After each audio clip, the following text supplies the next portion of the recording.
Stories have power, and some stories arrive dressed in white silk and roses, hiding storms beneath the lace. This is one of those stories. Picture a woman named Agnes, her mother Helen, the man who had sworn to marry her, Alfred, and a wedding. Day that was meant to be the brightest chapter of Agnes's young life. But as we will soon see, the day that should have been filled with laughter, promises, and golden dreams would instead become a turning point carved with pain. For on this day, beneath chandeliers that glowed like captured stars, Agnes would not only hear vows that hurt more than knives, but would watch her mother's heart split like glass. Yet within heartbreak, lessons deeper than oceans waited. Lessons about dignity, about truth, about the unshakable thread that binds mothers and daughters across every sorrow. So stay with me. Do not let this story slip past you. Get comfortable. Let your soul settle and prepare to be moved by a tale that refuses to fade, because it carries both tears and light. And before this journey begins, my dear family of listeners, open your hearts. Let us start with prayer. Heavenly Father, we bow before you in love and humility. Bless the women who endure silently, who carry families on weary shoulders. Bless mothers who surrender their dreams so their children can dream. Bless daughters who glow like candles in dark rooms, bringing joy and hope. Bless even the grandmothers, those quiet guardians, whose whispered prayers keep storms from wrecking generations. Women are the backbone of love, the hidden crown of every home.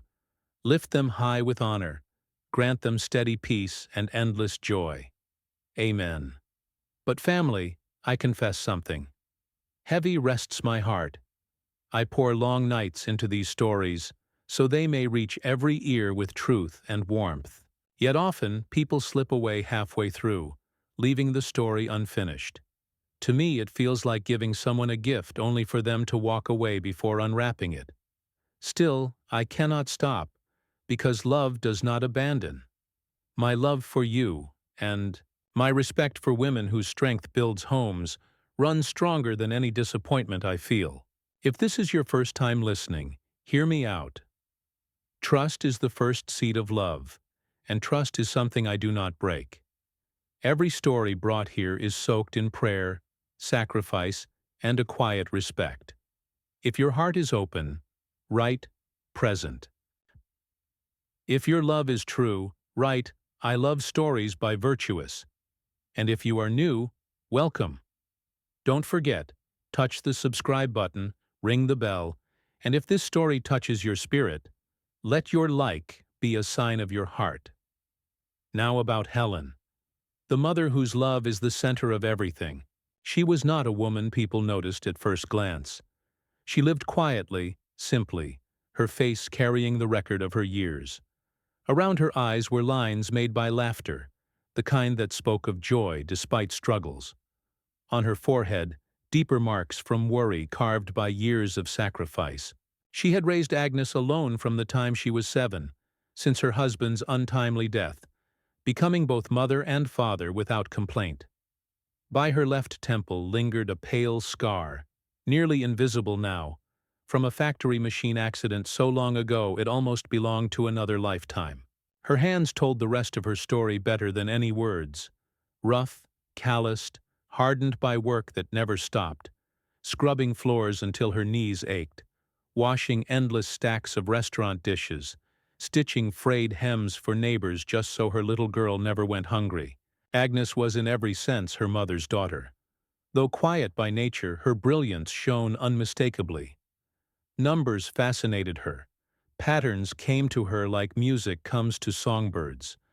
People often struggled with what she seemed to see instantly, as though a diamond spark lived in her mind. But though her brain soared, her heart's anchor was always Helen. Agnes carried love for her mother like a flame, unspoken yet blazing brightly. She saw, even as a child, how much her mother sacrificed, how tired hands found ways to still offer tenderness, and deep inside her she carried a promise. One day, I will give my mother a life worth her pain. And she kept that promise. Agnes studied fiercely, completed university at the top of her class, and rose to become a respected chartered accountant. She joined a major company, one owned by Alfred, a young man with big vision but sinking fortune. His business was like a ship already tilting into the waves.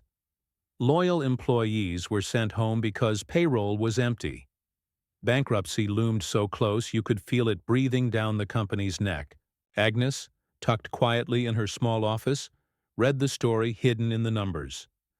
Her eyes caught the cracks. Her mind assembled the puzzle. Night after night she remained at her desk long after others left, buried in ledgers, reports stacked like towers around her. She did not drive herself so hard for pay or promotion. No, her heart ached too much at the thought of loyal workers losing livelihood. Slowly, carefully, she pieced together a daring plan. When Agnes first approached Alfred, he brushed her off. Who was this quiet young accountant to him? But her calm, firm way of explaining, so clear, so sharp, left him no option but to listen. Reluctantly, he followed her lead. And then, in just half a year, the storm turned into dawn. Agnes not only stopped the leaking ship, she rebuilt it, refitted it, and turned it into the fastest vessel in the sea of commerce. The company that had been inches from death became a billion-dollar empire. Alfred, who had stood on ruins, now sat upon wealth and respect. His success had one name carved beneath it: Agnes. Alfred admired her fiercely. At first her mind, unparalleled, precise, drew him in. Then her spirit, gentle, humble, giving, disarmed him completely. To him she seemed unlike anyone else. He fell in love. Agnes, believing she had found a good man who respected her worth, opened her heart to him too. A year after their journey began, he slipped her a ring and asked her to be his wife. Their happiness glowed, but not without shadows. Despite Alfred's soaring fortune, Agnes and Helen remained in their modest home in their modest neighborhood. They turned their wealth into kindness rather than luxury. Agnes launched a foundation to feed starving children and their mothers. She and her mother spent weekends growing vegetables for struggling families in a community garden instead of shopping for jewels. Their joy lived in giving, not spending. But Alfred could not understand this. Each time he visited the small but neat house, he seemed restless. He shifted on their plain couch, glanced around the simple kitchen, and sighed. "Agnes, we can buy mansions, cars. Why this tiny house?" She only smiled softly. "Because here is where love lives, Alfred. This house is filled with the laughter of my childhood and my mother's gentle hands. No palace can replace that." Yet not only Alfred, but also his mother, Beatrice, disapproved. She was the kind of woman who measured a person's soul by their handbag, and took pride in always being the loudest voice in the room. Her gold jewelry clinked constantly, a reminder of what she valued. From the very first meeting, her eyes sized Helen with disdain. She saw the scar, the plain dress, the working hands, and dismissed her as unworthy. To Alfred in private, she would whisper sharply, "You must not let your mother-in-law walk into society like that. Buy her a proper dress? Designer shoes? What will our friends think?" Alfred wavered. He loved Agnes, but his ear bent too close to his mother's biting voice. At times, embarrassment pricked him when he thought of Helen's humble world. But he also knew Agnes was irreplaceable. The mind behind his fortune, the soul behind his stability. His mother's tactic was simple: secure Agnes by marriage, then reshape her into something else. Alfred listened. He planned the grandest wedding Riverton had ever hosted. That day arrived. The hotel ballroom glowed like something stolen from a fairy tale. Crystal chandeliers sprayed light like diamonds, white silk flowed across every table, and roses scented the air like 1,000 gardens compressed into one. Upstairs, in her suite, Agnes prepared. She wore a white gown as lovely as truth itself, elegant, simple, dignified like her own spirit. Looking into the mirror, she felt happiness roll over her in pure waves. This was her day. This was her new beginning. Beside her stood Helen, in pale blue. Not designer, no, but that dress, saved for through months of sacrifice, was treasured more than finery. Tears of pride glistened in Helen's eyes. She whispered trembling words. "My Agnes, you look like an angel. Oh, how your father would have smiled today." Agnes, swallowing her emotions, clung to her mother tightly. "Thank you, Mama, for each sacrifice, for endless love. I am who I am because of you." They shared that moment before Helen kissed her and said, "I must welcome the guests. I'll see you at the aisle." She left, heart overflowing. Alone, Agnes gave herself one last look. Deep in her stomach fluttered that familiar unease, the one that sometimes came whenever Alfred looked too harshly upon her modest home. But she pushed that shadow down. Today is happiness. Nothing will spoil it. She waited for her signal to walk. A hush rested in the hallway. Then, suddenly, she heard it. An unusual sound for such a shining occasion. Not footsteps, not laughter, not applause. It was the sound of a woman crying, not quiet, happy tears, but loud, heartbroken sobs. Then she heard another sound, laughter and the cold, sharp voice of Beatrice, Alfred's mother. The crying sound was familiar. A cold dread washed over Agnes, a feeling so strong that it made her stand up. It was her mother. Her mother was crying. Without a second thought, Agnes opened the door of her suite and stepped quietly into the hallway, her beautiful wedding dress trailing silently behind her. The sounds were coming from a small alcove just around the corner where the guests were gathering before entering the ballroom. She moved closer, staying hidden behind a large pillar, and what she saw and heard next would stop her heart cold. It was a moment that would change everything forever. Agnes stood frozen behind the tall, ornate pillar. The cool marble felt like ice against her fingertips. From her hiding place, she could see a small part of the grand reception area. It was Assia of glittering jewels, expensive suits, and elegant dresses. The air was filled with the low hum of polite conversation and the soft clinking of champagne glasses, her wedding guests, the most important and powerful people in the city. And in the middle of all this glamour, she saw her mother. Helen was standing by a table laden with beautiful white flowers, looking a little lost, a little overwhelmed by all the splendor. But she was smiling. It was a gentle, proud smile, the smile of a mother on her daughter's wedding day. She held a small glass of water in her hand, her work-worn fingers looking out of place against the delicate crystal. Then Agnes saw them. Alfred and his mother, Beatrice, were walking towards Helen. Beatrice moved like a queen, her head held high, her expensive silk dress rustling with every step. Alfred walked beside her, looking handsome and confident in his black tuxedo. When Agnes saw him, her heart gave a little flutter of love. Her Alfred, her future husband. She watched as they stopped in front of her mother. She expected to see Alfred give Helen a warm hug, to see Beatrice offer a kind word, but that is not what happened. Beatrice looked Helen up and down, Harry's, moving slowly from the simple blue dress to her sensible shoes. A small cold smile touched her lips. "Well, Helen," she said, her voice loud enough for several nearby guests to hear.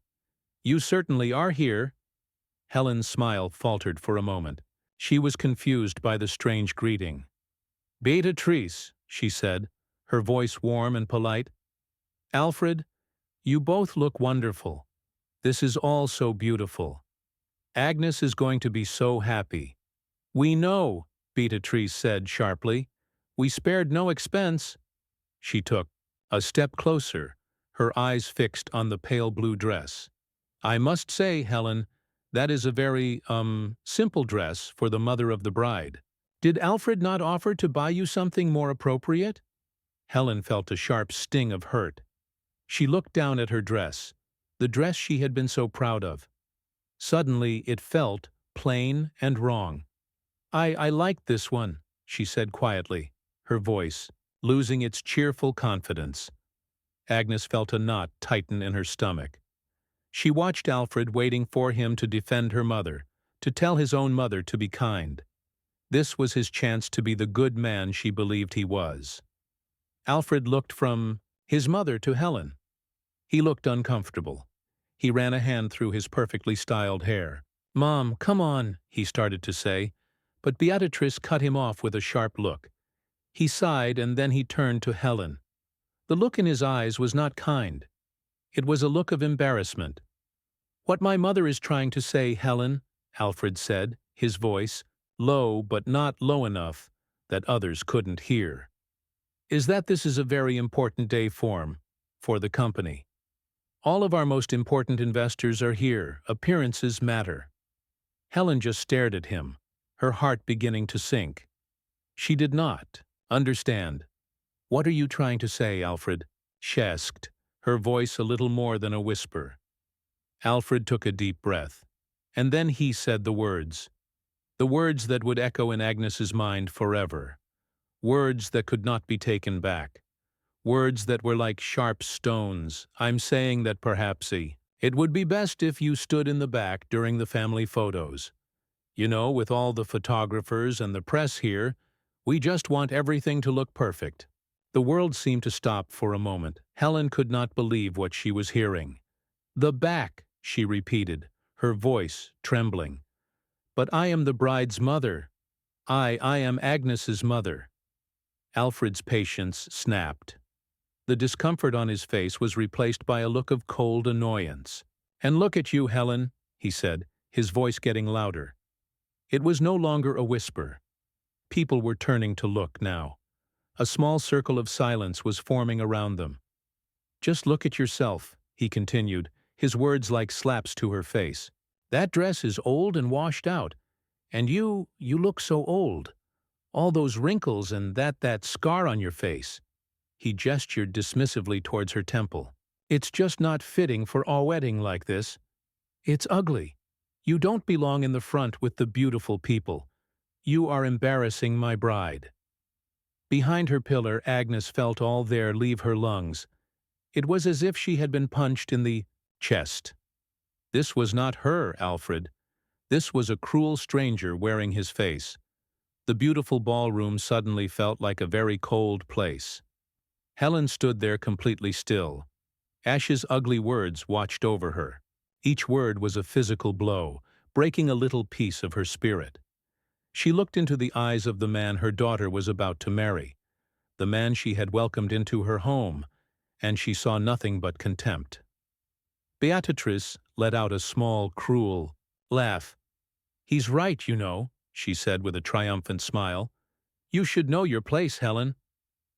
That was when Helen broke. Her face, which had been filled with confusion and hurt, completely crumpled. A terrible, ragged sob escaped her lips, and then another. The tears she had been holding back began to stream down her face, making small, dark spots on the front of her simple blue dress. She wrapped her arms around her own waist, as if she was trying to hold herself together as her world fell apart. The guests who were watching did not know what to do. Some looked away, their faces full of second-hand shame. Others just stared, whispering to one another. And some, Agnes saw with a fresh wave of horror, had taken out their phones. They were recording her mother's pain, her utter humiliation. They were filming her as if she were some kind of show. Hidden from view, Agnes was not just watching a scene. She was experiencing an execution. The execution of her love for Alfred. In that single terrible moment, everything she thought she knew about him turned to dust. The kind, grateful man she had fallen in love with was gone, or perhaps he had never been there at all. In his place was a weak, cruel man who was so afraid of what other people thought that he would publicly destroy the kind woman who had raised the love of his life. She looked at her mother, sobbing uncontrollably, trying to hide her face in her hands. Her strong, proud mother, who had faced every hardship in life with her head held high, was now reduced to a spectacle of shame. And the man who'd done it, the man she was supposed to promise to love and honor for the rest of her life, was standing right there, looking annoyed. He had not just insulted her mother. He had tried to erase her. He had tried to hide her away like a dirty secret. A fire started to burn inside Agnes. It was a cold, quiet fire. It burned away all the love, all the hopes, all the dreams she had for their future together. It burned away the happy bride in the beautiful white dress, and in her place, it forged something new, something hard and strong as steel. She looked down at her gown. A few minutes ago it had been a symbol of love and a new beginning. Now it felt like a costume for a lie. Alfred finally seemed to realize he had gone too far. He saw the phones, the staring guests. He took a hesitant step toward Helen. Now Helen, don't make a scene," he said awkwardly. But it was too late. The scene had been made. Theta Mage was done, and his bride, her heart now shattered and rebuilt with cold, clear purpose, had seen it all. Behind the pillar, Agnes took one slow, deep breath. The fairy tale was over. Her mind, the brilliant mind that had saved Alfred's company, was now completely clear. She knew exactly what she had to do. And she began to walk. Agnes began to walk. It was not a hurried walk. It was slow, steady, and filled with a purpose so strong it was like a physical force. Each step she took was silent on the thick plush carpet, the long train of her beautiful white dress whispering behind her like a sigh.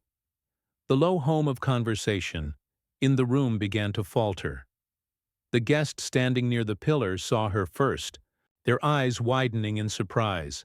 Then, their neighbor turned to see what they were looking at.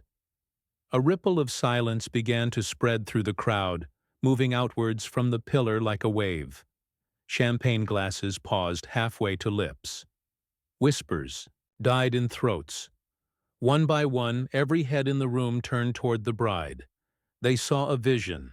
A woman who was supposed to be hidden away in her suite, waiting for her grand entrance, was instead walking through the crowd with a look on her face that did not belong at a wedding. Her expression was not of joy or nervous excitement. It was a mask of cold, quiet calm, and behind her eyes a fire of righteous anger was burning. Alfred and Beatrice were the last to notice. They were still focused on Helen, who was trying in vain to stifle her heartbreaking sobs. Alfred had just started to say something, another weak attempt to control the situation, when he felt the change. In the room. He looked up, annoyed by the sudden silence, and then he saw. His face went completely white. He looked as if he had seen a ghost. His mouth opened, but no sound came out. He stared at his bride, his beautiful, brilliant bride, and the confident, arrogant look on his face vanished, replaced with pure, dawning horror. He knew in that single terrible instant that she had heard. Beatrice saw the look on her son's face and turned. When she saw Agnes, her sharp, cruel smile froze and then fell away. A flicker of genuine fear entered her eyes. Agnes did not look at them. As she drew closer, she did something that was more powerful than any angry word she could have spoken. She walked right past them. She looked straight through Alfred, her future husband, as if he were made of glass. She passed Beatrice as if she were nothing more than a statue in the room. Her entire focus, her entire world was on the broken woman crying by the table of flowers. She stopped in front of her mother. The guests watched, holding their breath in her magnificent wedding gown, a dress that had cost a fortune. Agnes slowly knelt down on the floor, the pristine white silk of her dress pulled around her on the carpet. She was now at eye level with her mother, who was hunched over in her grief. "Mom," Agnes said, her voice so soft, yet it carried through the silent room. "Mom, look at me." Ellen looked up, her face red and wet with tears. Her eyes were filled with so much pain and shame. When she saw her daughter kneeling before her in her wedding dress, a fresh wave of sobs shook her body. "Oh, Agnes," she cried, "I'm so sorry. I've ruined your day. I've embarrassed you." Agnes reached out and took her mother's work-worn hands in her own. "No, Mom," she said, her voice firm and full of a love so strong it was like a shield. "You have done nothing wrong. You have nothing to be sorry for. You have not embarrassed me. You have never ever embarrassed me in my entire life. You are the best part of me." She used her thumb to gently wipe a tear from her mother's cheek. "We're going to go home now," she whispered. Alfred finally found his voice. He took a step forward, his hand outstretched, a fake, panicked smile plastered on his face. "Agnes, darling, what are you doing?" he said, his voice trying to sound light and charming, but it was shaking. "It's bad luck for the groom to see the bride before the ceremony. You should be in your room. Everyone is waiting." He was trying to pretend this was all a game, a misunderstanding. Agnes did not even turn her head to look at him. She helped her mother stand up. Helen was unsteady on her feet, still shaking with sobs. Agnes put a strong, protective arm around her mother's shoulders, holding her close. Only then did she turn to face the man she was supposed to marry. She looked him straight in the eye. The cold fire in her own eyes made him take an involuntary step back. "The ceremony is over, Alfred," she said. Her voice was not a shout.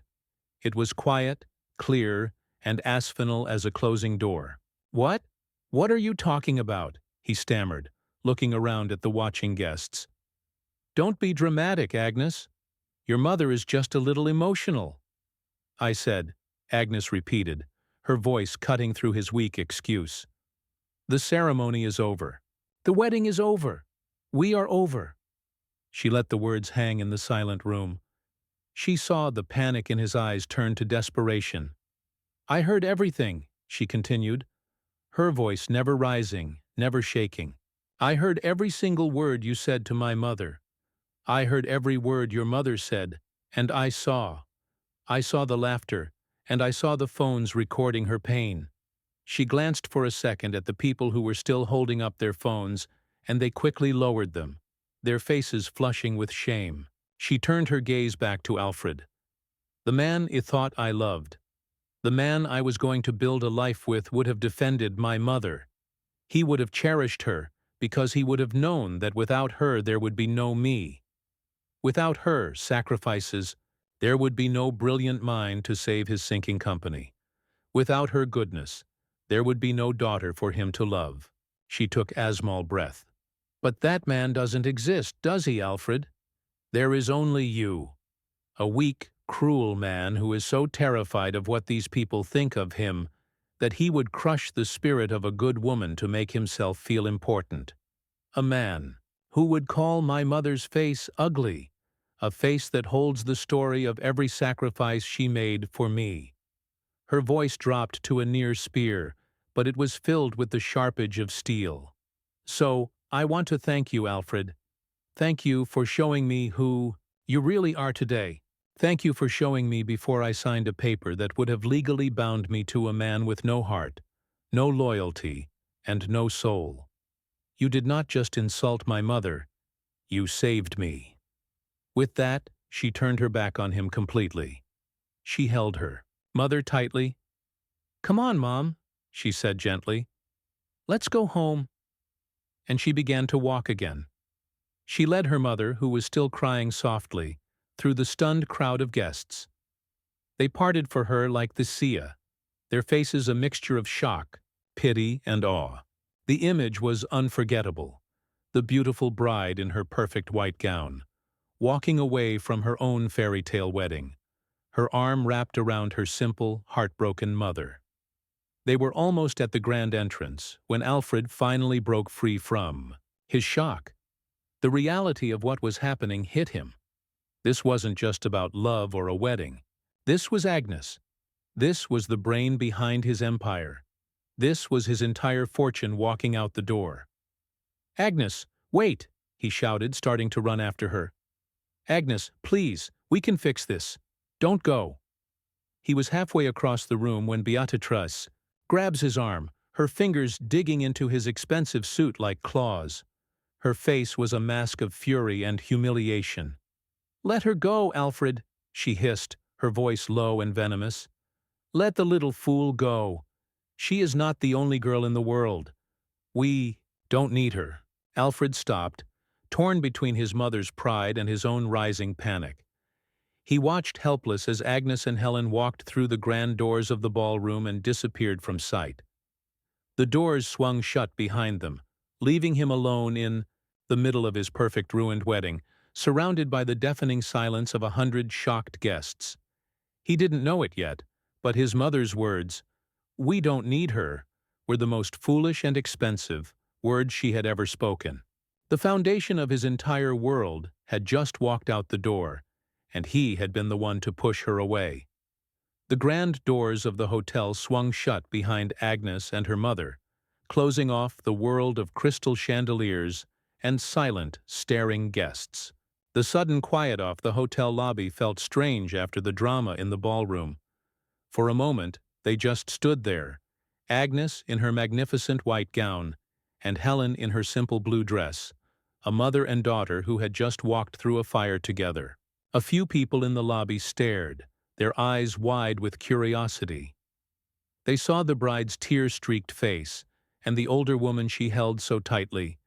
Whispers followed them like a shadow as Agnes led her mother towards the main exit. She did not care.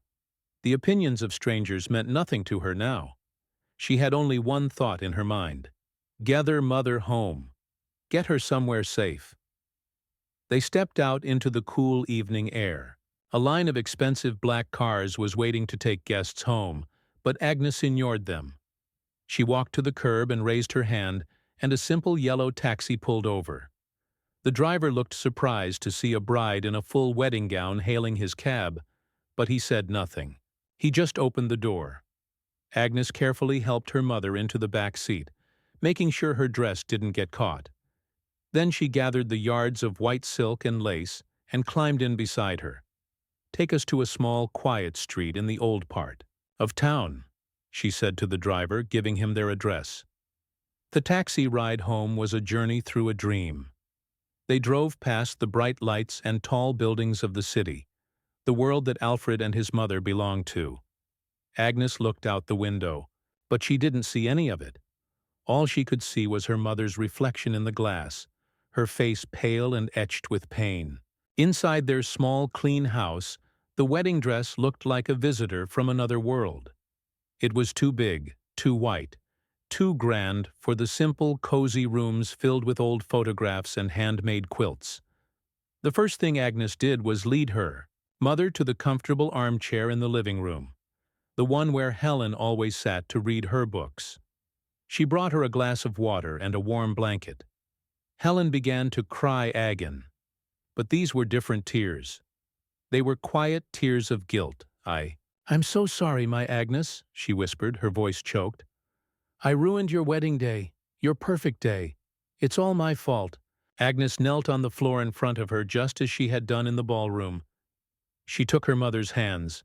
"No, Mom," she said, her voice full of a deep, calm certainty. "Listen to me. You did not ruin my day. You saved it. You saved my whole life. Today, I saw the truth, and the truth has set me free. My wedding day wasn't ruined. It just ended early before Imad, the biggest mistake of my life."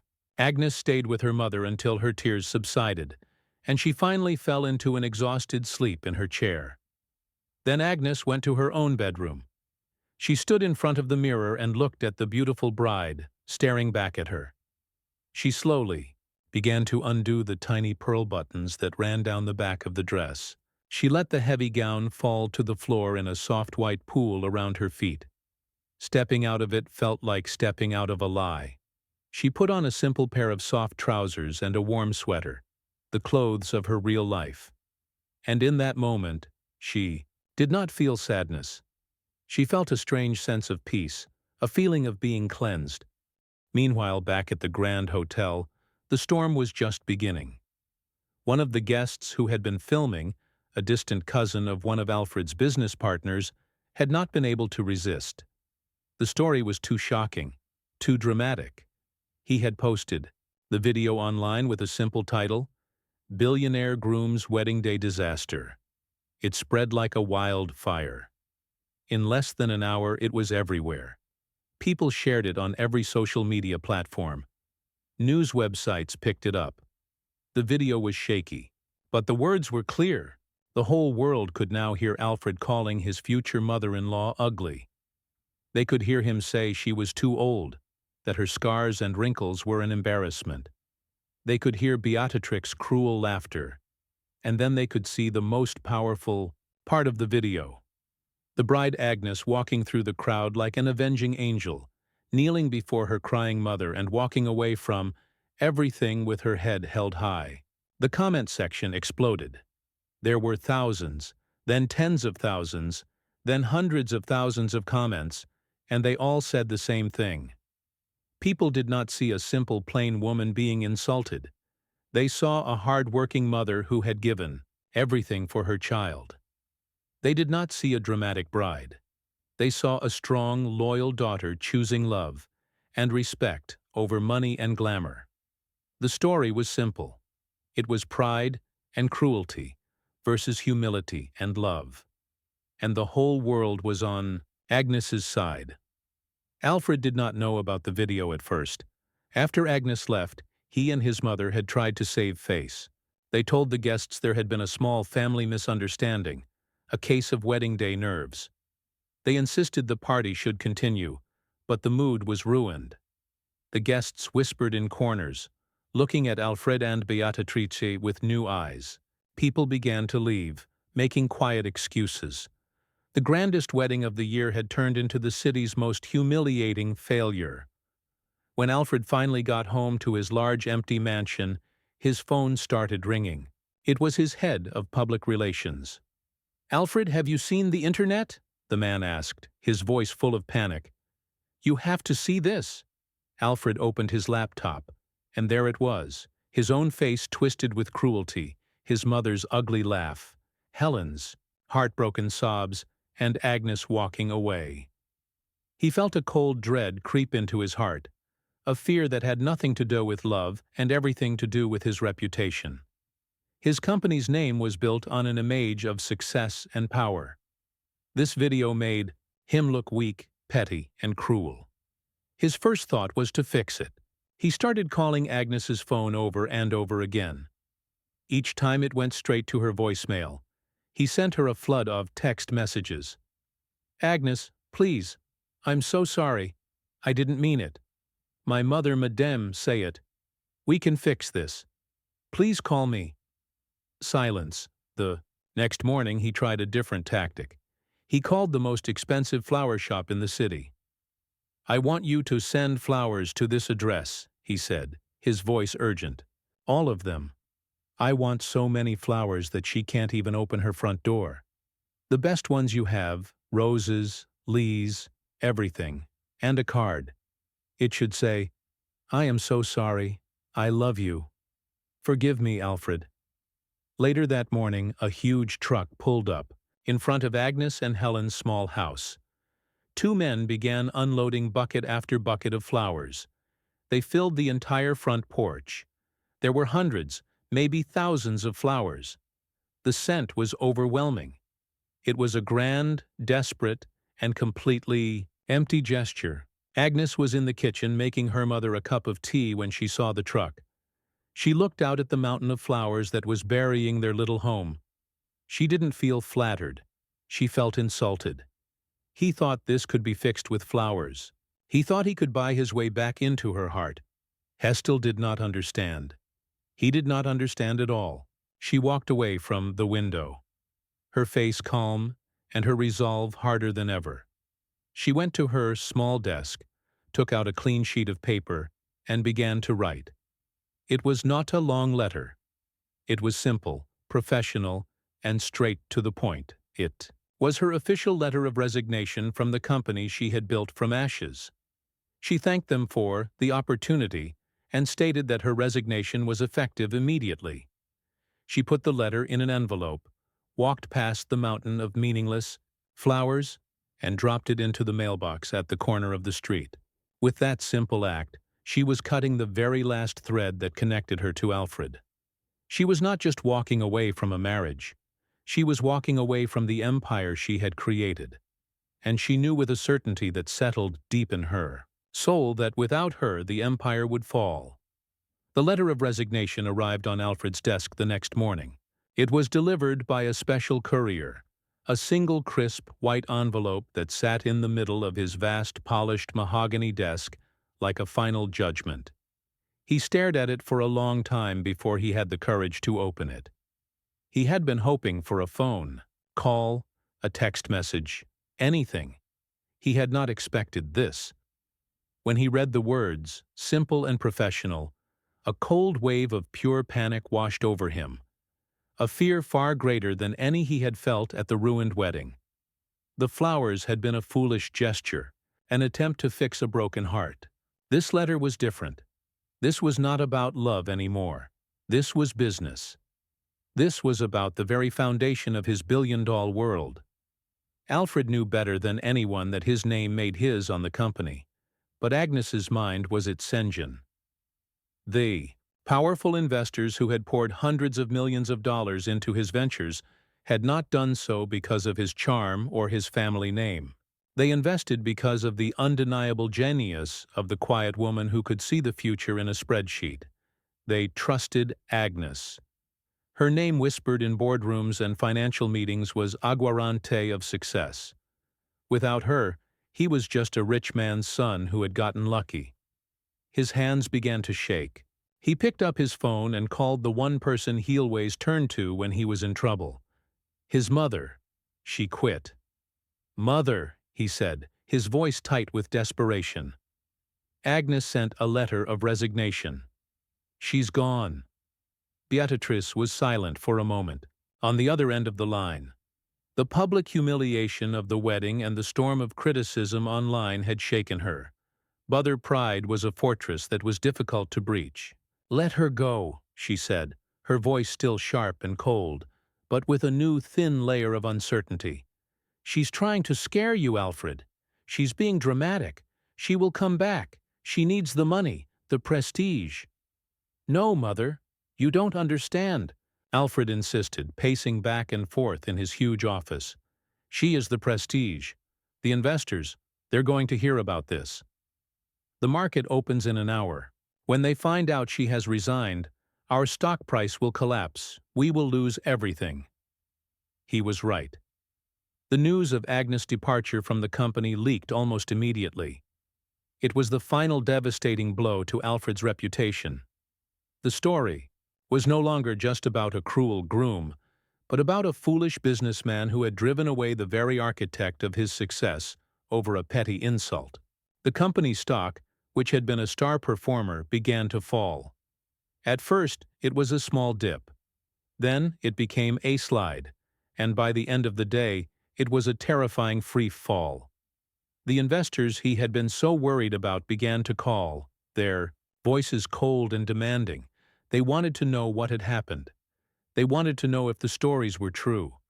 They wanted to know what his plan was, now that his greatest asset was gone. Alfred had no plan. For the first time in his life, he was completely lost. He decided he had to see her. He could not fix this with phone calls or flowers. He had to go to her to beg her, to make her understand what she was doing. He left his office, ignoring the worried looks of his employees, and drove to the one place he had always felt so uncomfortable, her small house in the old neighborhood. When he arrived, the mountain of flowers was gone. The porch was clean. He walked up the steps and knocked on the door, his heart pounding in his chest. Beatrice opened the door. Her eyes were still sad, but the terrible broken look was gone. When she saw Alfred standing there, her expression became calm and firm. She did not look afraid of him. She did not look angry. She just looked at him with a quiet, sad disappointment. "Alfred," she said, her voice even. "What are you doing here?" "I need to see her, Helen," he pleaded, his voice cracking. "I need to talk. To Agnes." Please, I need to apologize to you both.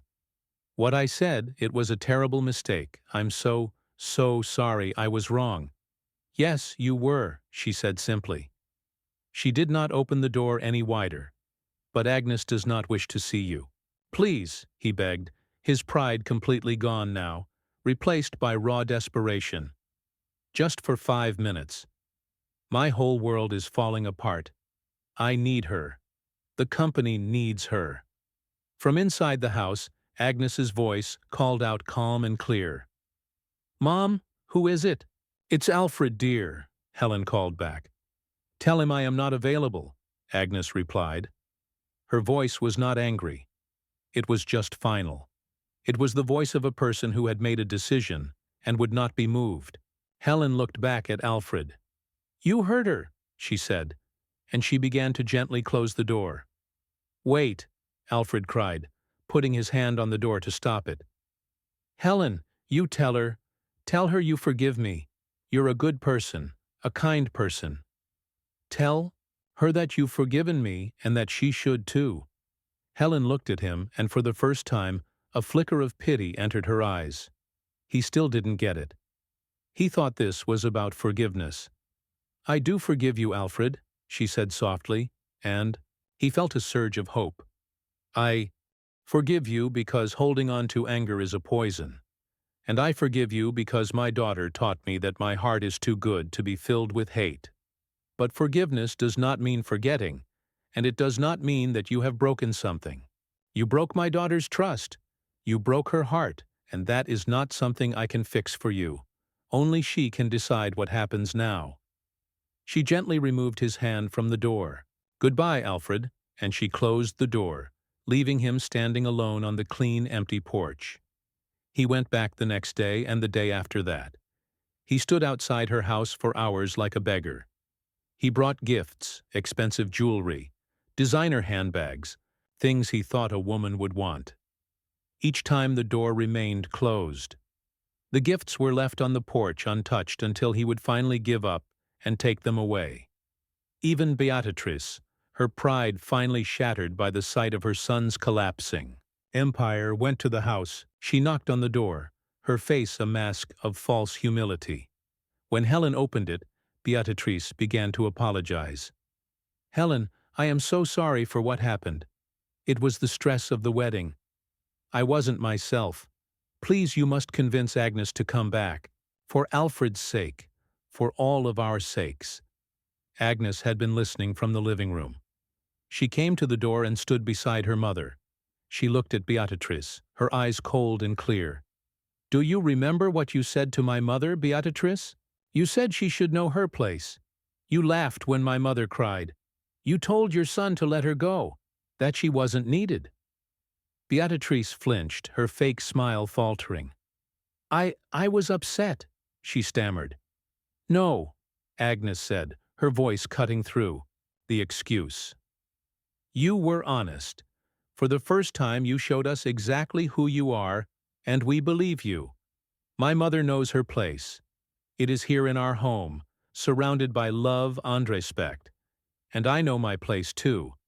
It is anywhere you and your son are not. Now please leave my mother's property. Beatrice left, her face red with a mixture of shame and fury. The days turned into weeks, and the weeks into a month.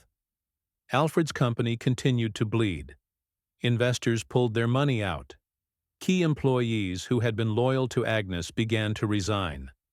The company, once a shining star, was now a falling one. Alfred was in a constant state of panic, trying to fix 100 leaks at once. But he was not Agnes. He did not have her vision, her calm, her brilliance. He was just the captain of a sinking ship, and he had thrown his only lifeboat into the sea. Meanwhile, Agnes and Helen's life was quiet. The online storm had made Agnes a hero to many people, a symbol of strength and family loyalty. She received job offers from huge companies all over the world, but she turned them all down. For now, she wanted peace. She spent her days with her mother, working in their community garden, reading books, and slowly, gently healing the deep wound that Alfred had created. She was not bitter. She was not sad. She was free. And she was ready for whatever came next. Time moves forward for everyone, but it does not move in the same way. For some, it is a gentle river carrying them towards peace and new beginnings. For others, it is a slow grinding wheel, turning success into dust and pride into ashes. A year passed. For Agnes and Helen, it was a year of quiet healing. The noise from the outside world eventually faded. The job offers stopped coming as Agnes made it clear she was taking a long break.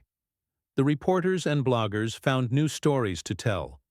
The world, for the most part, moved on. And in the quiet space that was left, Agnes and Helen rebuilt their peaceful life. They traveled not to fancy resorts or expensive cities, but to small, quiet places. They visited national parks, walking for miles on paths under the shade of ancient trees. They sat by the ocean watching the waves roll in and out, feeling the salt spray on their faces. They were not running from a bad memory. They were walking towards a new future, one step at a time together. During this time, something wonderful happened to Helen. The deep wound of humiliation, which had been so painfully inflicted by Alfred and Beatrice, finally began to heal. Being with her daughter, feeling her unwavering love and respect every single day was the most powerful medicine. The shame was washed away by the tide of Agnes's loyalty. The sadness was warmed by the sun of their shared laughter. The lines on Helen's face, which Alfred had called ugly, began to look like what they truly were: a map of a life well lived, a testament to a mother's enduring love. She started to smile again, a real genuine smile that reached her kind eyes. Agnes also found a new purpose. The foundation she had started, the one that fed homeless children and mothers, became her full-time passion. With her brilliant mind for numbers and organization, she was able to make it grow in ways she never could have while working for Alfred. She secured grants, organized fundraisers, and built a network of volunteers. She was not making $1 billion, but the work she was doing was creating something far more valuable: hope. One afternoon, while volunteering at a fundraising event for a new community kitchen, she met a man named Thomas. He was a successful architect who spent his weekends designing and building shelters for families in need. He was a kind, quiet man with a warm smile and eyes that held no judgment. He did not know who she was. He had not seen the viral video. He just saw a woman with a kind heart and a brilliant mind passionately explaining the logistics of a food distribution network. They started talking, and they did not stop. He was fascinated by her intelligence and her compassion. She was drawn to his gentle strength and his genuine desire to help others. He did not care about designer clothes or fancy cars. He too came from a simple, hard-working family, and he understood the value of things that money could not buy. Their love story was not a whirlwind of grand gestures and expensive gifts. It was a slow, gentle unfolding, like a flower opening in the morning sun. It was built on shared values, deep respect, and quiet conversations that lasted late into the night. When he met Hen, he did not see an old woman with a scar on her face. He saw the strong, wonderful mother who had raised the woman he was falling in love with. He would sit with Helen for hours in her small garden, listening to her stories and telling her about his own family. He treated her not as an obligation, but as a treasure. For Alfred, the year was very different. His story was not one of healing, but of a slow, painful collapse. Without Agnes, his company was a body without a brain. He tried to hire the best and brightest minds to replace her, offering them huge salaries. But no one could replicate her unique vision. No one had her instinct. The company, which had once been a rocket ship, was now a stone falling from the sky. The investors who had once praised him now saw him for what he was. They pulled their money out one by one until there was nothing left. He was forced to sell off parts of the company just to pay his debts. He laid off hundreds of employees, the very thing Agnes had worked so hard to prevent. The grand offices that had once buzzed with energy and success became quiet and empty. His mother, Beatrice, could not handle the fall from grace. Their powerful friends stopped inviting them to parties. Their names, once featured in the society pages, were now only mentioned in the financial news as a warning tale of arrogance and failure. Beatrice, who had built her entire identity on wealth and status, became a bitter and lonely woman, hiding away in her half-empty mansion. The gold jewelry began to look less like a symbol of wealth and more like the bars of a cage she had built for herself. Finally, the day came when Alfred had nothing left to sell. He was not just struggling, he was bankrupt. He had to sell off the company he had inherited. The company Agnes had transformed for a tiny fraction of what it had once been worth, just to pay off the last of his debts. The mansion was sold. The fancy cars were repossessed. Alfred, the billionaire, was broke. He was left with nothing but a deep, hollow sense of regret. He would often find himself driving through the old neighborhood where Agnes lived, parking his cheap second-hand car down the street, just watching her small, warm house. He would see the lights on inside and imagine her in there, living her quiet, peaceful life. He did not do it because he still loved her. He did it because her house was a monument to the life he had destroyed, the happiness he had thrown away. With a few cruel, thoughtless words, he had lost his company, he had lost his fortune, he had lost his status. But what haunted him most in the long, lonely nights was the memory of her face. Not the face of the brilliant accountant who had made him rich, but the woman who had loved him, the woman whose trust he had shattered so completely. He finally understood what his mother, in her pride and her fury, had failed to see. They did need her. He had needed her more than he had ever known, and now she was gone forever. He saw her one last time. He was walking down the street looking for a job when he saw her coming out of a small cafe. She was with a man. They were holding hands, laughing about something. She looked happy, genuinely, peacefully happy. Then he saw her mother, Helen, walk out of the cafe behind them, and the man Thomas turned and put a gentle, respectful arm around her shoulder. As they all walked down the street together, Alfred stopped and hid in a doorway, his heart twisting, with a pain that was a mixture of envy and deep, profound loss. He had wanted a perfect family photo for his important guests, and there it was, right in front of him. A real family built not on money or appearances, but on kindness, respect, and love. It was the one thing his billions could never have bought him, and the one thing he so foolishly had thrown away. 2 years after that terrible day at the Grand Hotel, another wedding took place. This one was very different. It was not held in a massive ballroom with crystal chandeliers and a guest list of powerful strangers. It was held in the small, beautiful community garden where Agnes and her mother had spent so many happy weekends, their hands in the rich soil. The guests were not investors or society figures. They were the people who truly mattered. Close family, dear friends, and the wonderful community they had built around them. The children from the shelter Agnes's foundation supported ran around on the grass, their laughter like the sound of little bells. The decorations were not thousands of expensive white roses, but simple jars of wild flowers picked that morning and placed on wooden tables by volunteers. Agnes did not wear a grand, expensive gown. She wore a simple, elegant white dress that flowed around her as she walked. Her face was not covered in makeup applied by a professional artist. It was her own beautiful face, glowing with a pure and genuine happiness that no amount of money could ever buy. Her mother, Helen, stood beside her. She wore a lovely dress, the color of a summer sky, and this time her smile was real and unwavering. There was no fear in her eyes, no trace of the humiliation she had once endured. She looked at her daughter, at the kind man who stood beside her, and her heart was so full of peace and joy it felt like it might overflow. She was not the mother of the bride hidden in the back. She was a place of honor, a pillar of strength, the beloved matriarch of a family built on real love. Agnes married Thomas that day, under a simple wooden arch covered in climbing vines.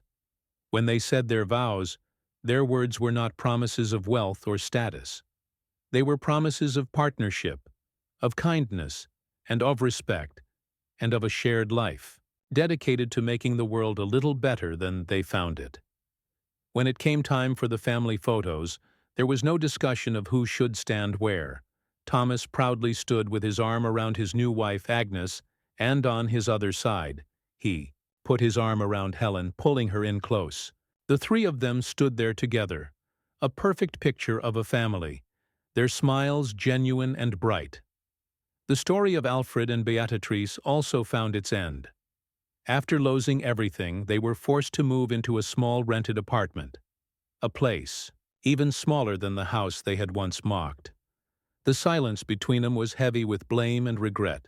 Beatrice, without her wealth to define her, became a ghost in her own life, a bitter woman haunted by the memory of the life she had thrown away. Alfred eventually found a low-level job in an accounting firm, working in a small cubicle, a shadow of the powerful CEO he had once been. The work was difficult and the pay was small. For the first time in his life, he had to work hard just to make ends meet. It was a humbling experience. He learned in the most painful way possible the true value of a dollar earned through honest labor. He never remarried. He dated a few times, but he found that he had nothing to offer. The charm that had once worked in boardrooms and at fancy parties meant nothing without the power and money to back it up. He was just a man with a past full of regret. Sometimes late at night he would take out his phone and watch the video of his failed wedding. He did not watch it to torture himself. He watched it to remember. He watched the cruelty on his own face, the arrogance in his mother's laugh, and the terrible pain on Helen's face, and then he would watch Agnes, strong and beautiful, walking away. It was his daily lesson in humility, a reminder of the man he had been, and the man he never wanted to be again. Dear viewers, this story teaches us every important lesson. It shows us that true wealth is not measured by the money in our bank accounts, the size of our houses, or the price of our clothes. True wealth is measured by the love we give and the respect we show to others. It is found in kindness, in loyalty, and in the strength of our character. Agnes did not need $1 billion to be rich. She was rich in the love of her mother, in the respect of a good man, and in the purpose she found in helping others. Alfred, even at the height of his success, was a poor man. He was poor in spirit, poor in kindness, and poor in the things that truly matter. The world may be impressed by shiny, expensive things, but in the end it is the simple, quiet strength of a good heart that holds the most value. A mother's love, a daughter's loyalty, and the courage to choose respect over everything else. These are the true treasures of our lives. Thank you for listening to our story today. If it has touched your heart and given you something to think about, please give it a thumbs up and subscribe to our channel for more stories that explore the important lessons of life.